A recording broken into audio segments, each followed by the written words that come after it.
Thanks for joining us tonight on Behind the Spotlight. All right, country music fans, when was the last time you actually met or listened to a country artist who actually lived out in the country, worked, was a farmer, and did all of these things with his life? Not very many out there, but Lyal Strickland is one of them. I'm pumping you up to make you a big deal. Thank you so much for being in studio. Thanks for having me. Yeah, absolutely. So you are from Buffalo, Missouri. Mm-hmm. This is how you say it. It's Missouri. Yeah. At some point, what you've told me is that you drive past a certain like county line or something, and you go from Missouri to Missouri. Yeah, I think that's at least for me anyway. So I'm sure there's some people back home that would argue with me, but well, we're gonna go with it. Okay. We believe you. Okay, Lyal. So we're gonna kick off the show with one of the songs off of your new album, and it's called Hotel Maid. Yep. Okay, and your new album is called Preservation. Okay, Lyal Strickland, everyone.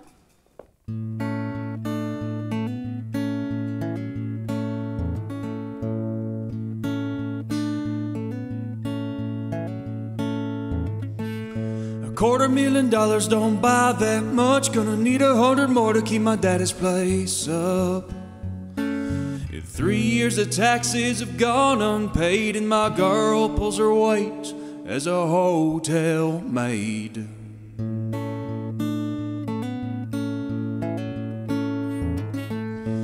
I left the farm for a year or two, bought a half education that I'll never use. Now papers in the desk will never sit, got a whole new group of associates. But you can't spend your way out of nothing. That's a big hole and you'll never climb out. But if you got a long handle on that shovel in your hands, yeah, I might hit a rock and you'll know where you stand.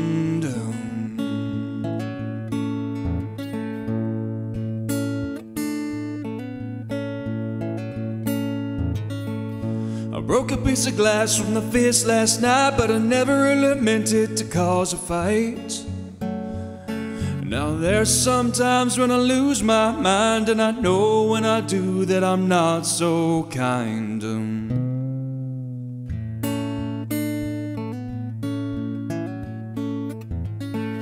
I thought about leaving a time or two, but the only good thing I got in this world is you. Now I can get lost and I can be free, but there's no telling what it'll end up costing me. But you can't spend your way out of nothing. That's a big hole and you'll never climb out. But if you got a long handle and that shovel in your hands, yeah, I might hit a rock and you'll know where you stand, yeah.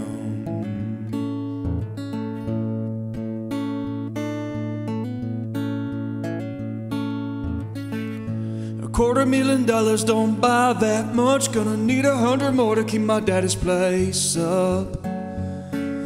3 years of taxes have gone unpaid, and my girl pulls her weight as a hotel maid.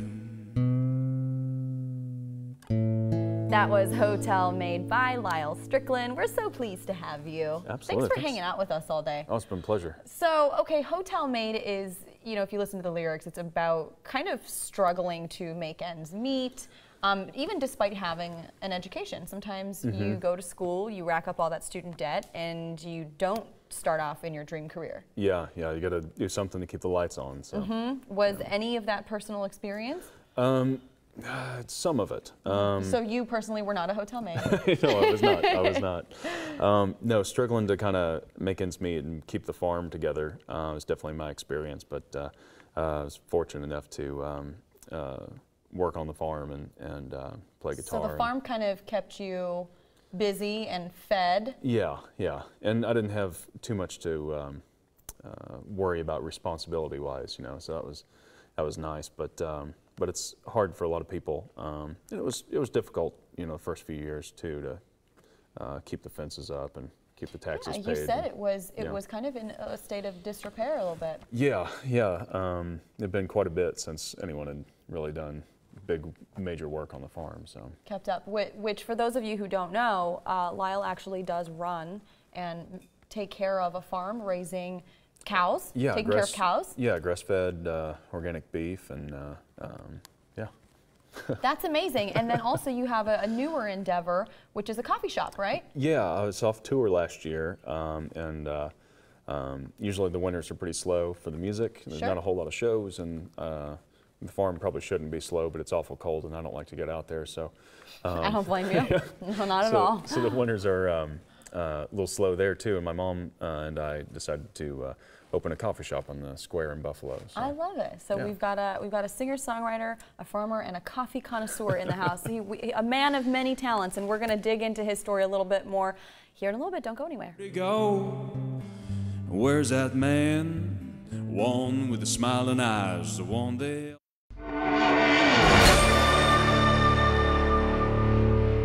Welcome back to Behind the Spotlight. So I really want to get more into your background, because it's not every country music artist that has actually grown up on the countryside, raising cattle, working on a farm. Tell us about what that was like for you out in Buffalo, Missouri. Well, I don't know, it gave me a lot to write about. I do think it's important to draw from something that's authentic and real. There's a lot of guys that grew up around it, but it seems like they've been a while since they have been back. Well, and that's something that you've sort of touched on, is that for a while you didn't really want to identify as a farmer. Yeah, I was like a lot of kids, I think, in small towns. You want to hit that city limit sign as quick as you can after high school, and I made it all of about 30 miles away, and couldn't see the stars. You went to college. Yeah, you went to college. You went to Missouri State. Yep, got a film degree there. And, studied film. It was wonderful, but it was weird not being able to see the stars. And I was driving out into the country to smell fresh cut hay, and I've got pretty bad hay allergies, so that was a bit of a quandary. That's so interesting. It's kind of like the things that you really take for granted. All of a sudden later, it's like the comfort of home, but it's also, it sounds like it's just a big part of your identity. Yeah, it's weird. It wasn't so much something I was struggling against when I think back on it. It was just a little different way of doing it. What made you finally embrace, like, I am from Buffalo, I love this town, and this is who I am, and I can write about this. What made you finally embrace that? I think when I realized I could be on the farm and do it the way I wanted to do it, and not necessarily follow the crowd on stuff, and I could appreciate the land the way I like to appreciate it. Really made a big difference, not to have to follow one set way of like, this is how you farm, Yeah, there's not one way, this is how you pursue music, this is how you farm. It's interesting to me that you have so many different parts of you that you've kind of learned to incorporate. Yeah, everything has to kind of work together. My mom's side of the family, on the Strickland side, they were all farmers, and my grandmother's side were all really heavy into music, so I'm kind of just folding it into That's so great. Well, together. You are a seventh generation, part of your family that's been living in Buffalo, seventh generation farmer. Yeah, we've been there a long time. It's always kind of hard when you go out and there's people have these identities, from their families and where they came from, and these groups of people, and you're like, I've kind of been sitting in the Ozarks for a good long bit, so. So was there pushback on that, to be like, you have to take over the family farm? No, it was, my family was super supportive of my music, and when it was sort of a question of who was going to take over the farm, or if anyone was going to take it over, it was just going to be kind of scattered to the wind. I stepped up and told them I'd take it over and run it. And so sometimes I think of it as more of a duty, I guess, kind of thing, just to kind of keep that tradition alive. But it sounds like it has also influenced a lot of your music and allowed you to be creative. Yeah, it's a really wonderful place, especially when you're on the road, to come back and sit in the woods and center out and kind of figure out what matters in life, you know. You get a really keen sense for it when you're surrounded by trees and grass, you know. Absolutely, and the stars and porch time. Yes. Right. Oh, yes. So this is a. I thought I invented this, but it's just porch time. You sit on the porch and kind of ponder life, and that's when some of the best stuff comes to you. I know that part of your process is waiting. Yeah, you got to let things kind of stew around for a little bit until they're ready to be served, and kicking the boots up on the rail on the porch and just having it quiet, slowing down, you know, taking a deep breath. There's so much stuff that just hits you every day, and having some time to take some deep breaths and think about what you really need in life and what really matters. And tell us a little bit more about that songwriting process. So it sounds like, you know, you kind of go, things build up, and then at some point you have to release it. And is that how it's always been for you? Because you've been songwriting for a long time. Yeah, no, when I was younger, you know, I would write all the time and constantly, you know, and it was just practice. But I was almost like I was writing so much that I was just writing stuff that wasn't really from a deep place, you know. But I got a lot of great practice. But these days, yeah, it seems to kind of you know, come in and sit for a while and work itself out. And then when I do start writing, it just pours out. Well, and I like hearing that I like hearing you talk about depth, because so much country music is about, you know, drinking a beer, getting in a truck, got my girl, got my dog, you know, parties, and it sounds fantastic. I experienced my first party barn not that long ago. Did not know that was a thing out in Kearney, Missouri. It was beautiful. We saw shooting stars. I mean, we sat outside. Was there some of that for you too? Oh yeah. And there's always a place for that kind of stuff. Absolutely. You know, you listen to those songs, and that's definitely a part. I think the problem comes is when there's only those songs. You know, exactly. You're kind of sitting around with your buddies, you know, when they're beat tired at 3 p.m. because they started at 3 a.m. and you're kind of sitting around going, man, when do these guys have time to go down to the river every day? You know? Well, someone's got to be working, right? Yeah. You know? So yeah, I think there's a place for all of it, but it sounds like you really wanted to write about the other side of the coin, which is also there's a lot of really hard workers. There are people who are not making any money. Yeah, and they're doing the best they can, you know, and they're you know, just working too hard for too little, just trying to get by and not complaining about it. You know, I mean, they just when they probably should be, you know, but they just you know, got hard jobs, you know. Do you think there are a lot of country music artists who explore that side of farm life? Yeah, I do. I mean, they're out there. You know, sometimes you got to search a little bit to find them. But when I play across the country, you know, I've got tons of friends that tour around, and it's sort of underneath the radar. But I think it's changing a little bit. Hopefully, you know. Yeah. Well, I think for a lot of people, music is very escapist. So it is nice to, you know, on a Friday night, what are you going to be blasting in your car? I understand, you know, it's the weekend. I want to be listening to a song about the weekend and relaxing. So, but on the other hand, in between all of those great moments, there are these moments where you're like, okay, what am I doing with my life? You know, where am I going? Yeah, there's Friday and Saturday, and then there's Sunday through Thursday, you know. Absolutely. So. And you do have some interesting struggles that you've kind of talked about a little bit. First of all, I really am so curious to know how you've dealt with sleep paralysis. This is something that this is a really weird phenomenon that some people experience where you basically are stuck in a nightmare and you can't do anything about it. Yeah, it's pretty frightening. You're just, your eyes are open and you can hear things. And only way I describe it is like, it's like superseding a nightmare on actual information that's coming in. And so, yeah, it's pretty frightening, but yeah, it's been a little while since I've had an episode, but it happened on the road a few times, and you know, about 5 years ago it was pretty bad. But so does it get worse with stress? Because I'm curious that the problem with sleep paralysis is that there's not really a proper treatment for it. Even diagnosing it, I think, is really tricky. Yeah. And I just imagine you going. You're on the road. You need to be able to perform for a show, and you haven't slept because you've had, you know, these terrible if you're stressed. Stress seems to, at least for me anyway, you know, I'm sure everyone's different, but yeah, stress for me contributes to it, and then you don't sleep, you have an episode, and then that's frightening, so you don't sleep more, and it just like spirals, you know. Wow, how do you navigate that? I have to be really pretty in tune to what I need, you know. Being a songwriter doesn't hurt things, you know. You're constantly kind of going like, how do I make my life like calm and peaceful and explore things, you know. But you got to be in tune. Yeah, that's what I was going to say. Has it made you kind of a little bit more in tune with yourself? Yeah, I'm trying to decide whether it's that in life or just getting older, you know. You're calming down. Yeah. It's like maybe I shouldn't stay up till the sun comes up, you know. Just getting better habits, calming down. Maybe the hormones are like, that's hilarious. That is one way to look at it. Maybe, you know, it'd be nice if everybody grew out of it. But for some people, they don't. Yeah. And it's very terrifying. There are a lot of adults who struggle with that. And it's just a really weird, it's like nightmares. Yeah, it's a frightening thing. It's the only way I can describe it. Yeah. That's crazy.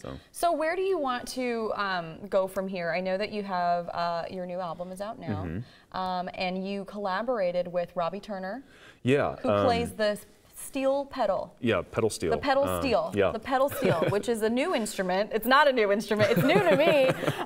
So I was thinking he was like a percussionist, and I was thinking, would you consider it? It's a percussive. You know, it's kind of its own thing. It's a magic little instrument that every you know, there's I don't know, handful of pedals that your feet move up and down and change the tone, and your knees go side to side. It changes the tone up down. Crazy. So it's a very intuitive instrument, and he's a master at it. Well, and he's amazing because he's performed with the Dixie Chicks. He's gone on tour with them. Robbie Turner is currently with Chris Stapleton. Yeah. Right. So tell us about your collaborating with him. Yeah, it was incredible. We had most of the boys that played on it. We cut it in Springfield, Missouri, and then we drive down to Nashville for Robbie to put that pedal steel on. And I was really looking for a cohesive sound, and the songs are kind of they kind of live in different spaces musically, and so that pedal steel plays on every song, and it just kind of puts a ribbon through every song and ties them all together. So yeah, it was really great experience. But that's pretty good. Was it inspiring in a way to kind of work with somebody who had so much experience? Yeah, it was hard because his parents played pedal steel for Hank Williams. So I mean, he's like got a long line of amazing stuff going on. But yeah, so I just kind of like handed them my songs and said like, whatever you want to do. Like, what would you do with this to make it sound? Yeah. And so, yeah, he listened to him once and then played through, and we took the first cut on just about every song. He just he's a master. Yeah. He was crying to a few of them, and just he feels it really well. So that's amazing. It's an amazing skill to develop. To really connect with an instrument that way. Do you think? Like, what would be your dream scenario? Because you have a lot going on. You've got the coffee shop, you've got the farm, you've got music, being on the road. So what would be your dream scenario? Because it's a lot to handle for one person. Yeah, it keeps me pretty busy. I mean, the end of the day, I just want to play songs and sing songs, and write them. But sounds like you have a connection, though. You really want to stay connected to the land as well. Yeah, I mean, you've got to have a home base that grounds you in a place you're from, that inspires you. Even if you don't have a home base, and you're just traveling around, you still have to have an identity. Absolutely. So yeah. Well, thank you so much for sharing your identity with us. Yeah, well, thank you. We've got more coming up after this. Don't go away. I left the farm for a year or two, about a half education that I'll never use.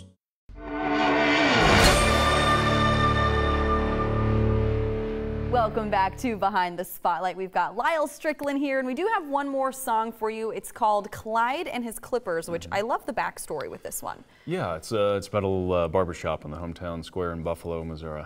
In Buffalo, Missouri. I love how you say that. Okay, before we get into that, how can everyone find your music? LyalStrickland.com, Facebook, Instagram, Spotify, iTunes, all that fun stuff. All right, he is all over it. Okay, this is Lyal Strickland with Clyde and His Clippers.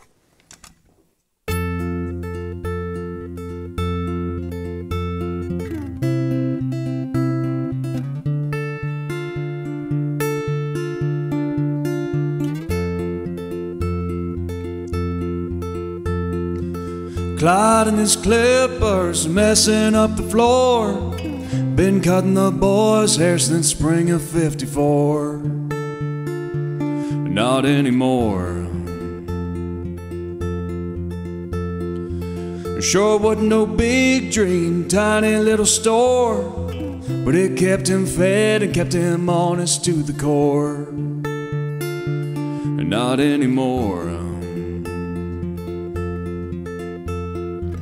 Ghost on the sidewalk, wearing pretty thin, just wasting away, waiting for folks to come back in, saying where you been, how you been, my friend.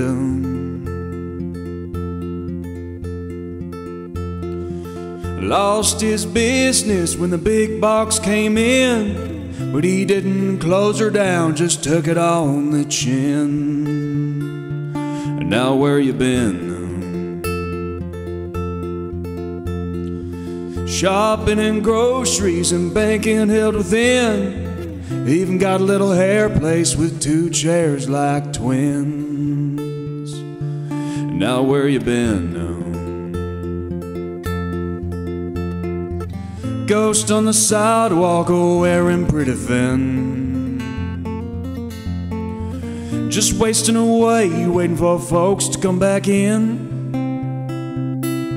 saying where you been, how you been, my friend.